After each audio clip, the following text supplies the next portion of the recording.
وقود الجبال ومحبي الإسلام، هلم إلى مسرى نبيكم وقولا الفتنتين. فهل اشتاقت دماؤكم للسجود؟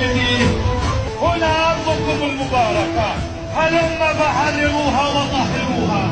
يا جيوش المسلمين عامة نخاطبكم بقوله تعالى: يا أيها الذين آمنوا ما لكم إذا قيل لكم انفروا في سبيل الله اثاقلتم إلى الأرض أرضيتم بالحياة الدنيا من الآخرة فما متاع الحياة الدنيا في الآخرة إلا قليل.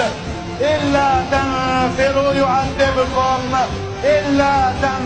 يعذبكم عذابا أليما ويستبدل قوما غيركم ولا تضروه شيئا والله على كل شيء قدير.